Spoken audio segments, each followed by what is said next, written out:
그리고 전자우편은 일반적으로 다음이나 구글에 대한 메일을 많이들 사용하셨기 때문에 간단히 설명을 드리면 편지 쓰기 자체는 메일을 작성하시는 부분이고요. 그리고 일치하는 메일은 내가 현재 편지함 중에 일치하는 메일 카운터와 중요 메일, 임시 보관함, 설정 버튼은 이전 동영상의 나의 메뉴라는 곳에서 확인하시면 되고요.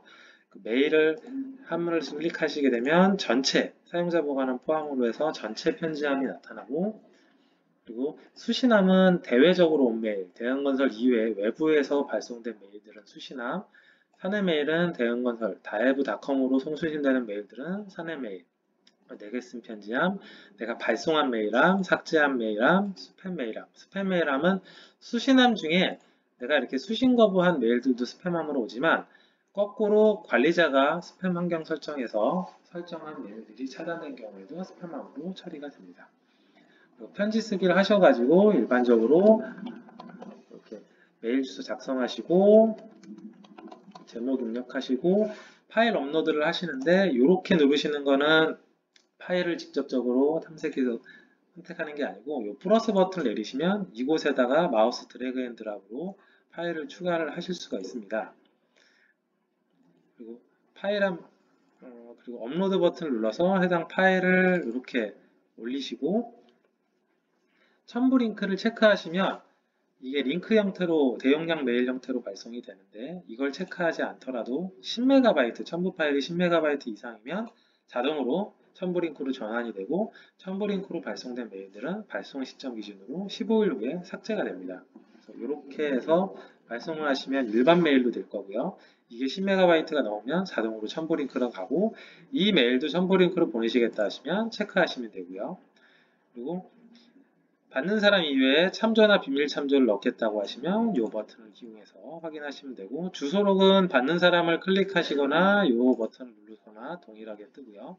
서명은 3가지 형태로 지원하기 때문에 이건 메일 설정에서 개인별로 지정하시면 될 것 같습니다.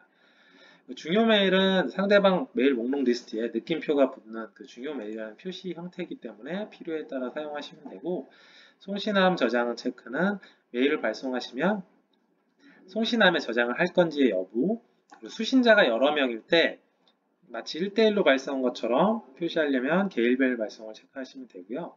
회신 요청은 중요 메일이 있을 때 상대방이 메일을 회신을 하겠다는 메시지를, 언론 메시지를 뜨게 되는데, 그게 필요하실 때 뭘 체크하시면 되고요. 예약 발송은 현재 날짜와 시간 이후로 지정하시면 지정된 날짜와 시간에 메일이 발송되는 구조입니다. 그래서 보내기 버튼을 누르시면 실제 발송된 메일을 송신함에서 확인하실 수 있고, 상대방은 그 메일을 확인해서 이렇게 링크 형태의 첨부 파일과 내용들을 확인하실 수 있습니다. 그리고 보낸 메일함은 실제 송신일과 조회일이 나오는데, 이 조회일은 수신자가 여러 명일 때는 최초 첫 번째 읽었던 사용자의 조회일이 찍히는데, 여기 확인 버튼을 누르면 각각의 수신자마다 따로 표시가 돼서 어떤 분이 몇 시에 읽었는지 같은 메일을 보내더라도 확인하실 수 있고, 또 내부 다해브닷컴으로 보낸 메일에 대해서 수신자가 확인하지 않으면 송신 취소가 가능합니다.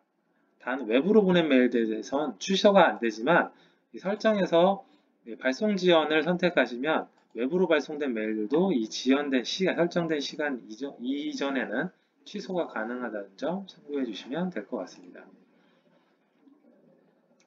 주소록인데요. 주소록은 일반적으로 여기에 등록이 돼야지만 편지 쓰기 하실 때 수신자를 입력하시는 부분에 있어서, 일반적으로 이 수신자는 대형건설 임직원들은 기본적으로 나오게 되고, 이 주소록에 개인이나 공개 주소록에 등록되어 있는 주소도 여기 편지 쓰기 할 때 라이크 검색으로 수신자 입력란에 자동으로 뜨게 되며, 이 분류 추가는 개인은 개인이 추가를 언제든지 여기서 분류를 추가하시면 되는데, 공유 주소록은 관리자만 추가가 가능합니다.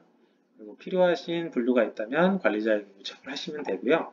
그리고 주소 추가 같은 경우에는 일반적으로 개인 공개 분류 한번 선택하시고 관련된 내용들을 저장해 주시면 될 것 같습니다. 그리고 이전 주소록 같은 경우에는 이 내보내기, 가져오기 기능이 있는데, 일단 기존 시스템에서 내 주소록을 가져오겠다고 하시면은 기존 시스템에서도 뭔가 주소록이 필요하시겠죠. 그럴 때는 일단 내 그룹웨어의 신규 그룹웨어에 주소록을 가져오겠다 하시면 먼저 내보내기를 하신 다음에 이 CSV 형태로 항목들을 다 체크해 주시면 해당 파일이 이렇게 저장이 됩니다. 그러면 이 파일을 열어보시면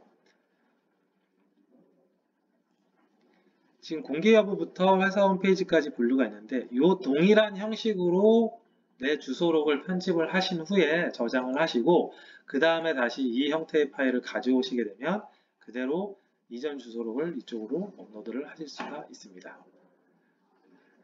이상으로 결제와 메일 주소록에 대해서 설명을 드렸고요. 이후에는 게시판부터 현장 운영 지원까지 설명드리도록 하겠습니다.